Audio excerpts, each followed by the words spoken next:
Okay, teachers, here we go again. Now, this is going to save your absolute life. Okay, this is the DCSD English Language Arts grades K through 2 instructional guidance guide. Okay, so foundational skills, that's going to be your phonemic awareness time with your kids. It tells you how long your opening should be, your work period, your closing. Your reader's workshop is embedded in there, and your writer's workshop. Now, my readers and writers workshop is combined because I don't see a need for it being separate. So I look at the standards, I see what I need to do, I model that within the reading. Okay, after we read, when I do my read aloud, we talk about it, and I do a quick mini lesson on the writing, what I expect, and I do that in small group as well. Before I let my students go and release them to their groups, I talk about what I expect them to be doing in their groups. I learned that. I was a little behind the ball last year. All that training from Dr. B and Dr. T, guess what? I got it. Okay, so now this is what you're going to think about. Okay, so your phonics lesson is going to be about introduction, 5 to 10 minutes, closer to 5. Explicit short instruction, print concepts, phonological phonemic awareness, phonics, spelling, fluency, vocabulary, and word study. You saw that in the video where I introduced how to navigate the digital portal. Okay, you're going to be modeling. That's so important. The work period is where they're applying what you taught them during the opening. The use of manipulatives, well, that'll be a marker, whiteboards, okay, flashcards. You can pair them if you like. I have a pair, so I'm able to give her a group. And when they come back, you talk about what they discovered, what letters they remembered, how they applied what they learned to the reading, or to specifically to learning how to blend the words together. We review that on our chartboard. Okay. Now, the reader's workshop. Check this out. It tells you guys, if you ever wanted to know, if you're a brand spanking new teacher. Now, I wasn't a brand spanking new teacher, but being new to McClendon felt like being a new teacher because there's a standard of excellence. So you don't have to worry about how you're going to group these kids.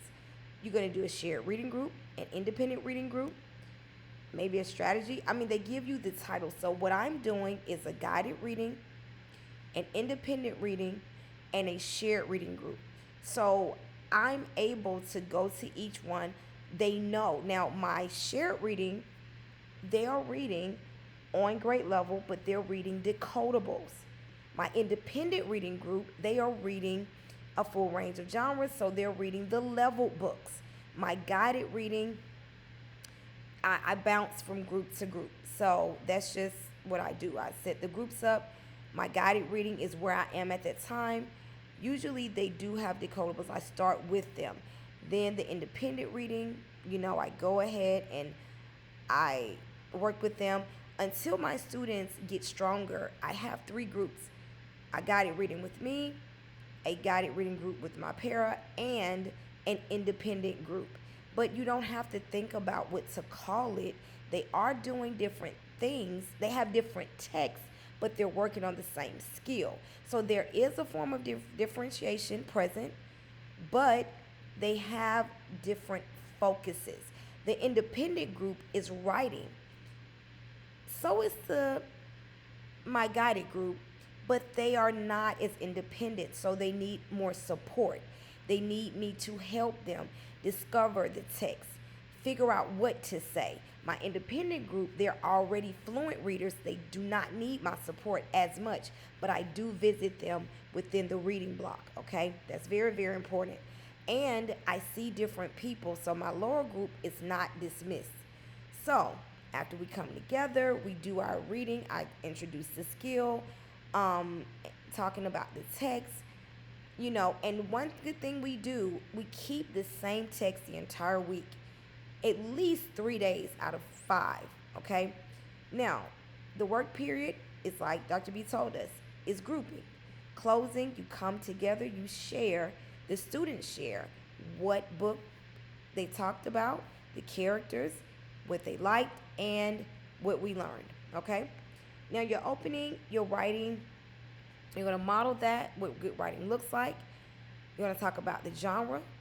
You're going to talk about the skill, um, the grade level standard, the time, the writing time.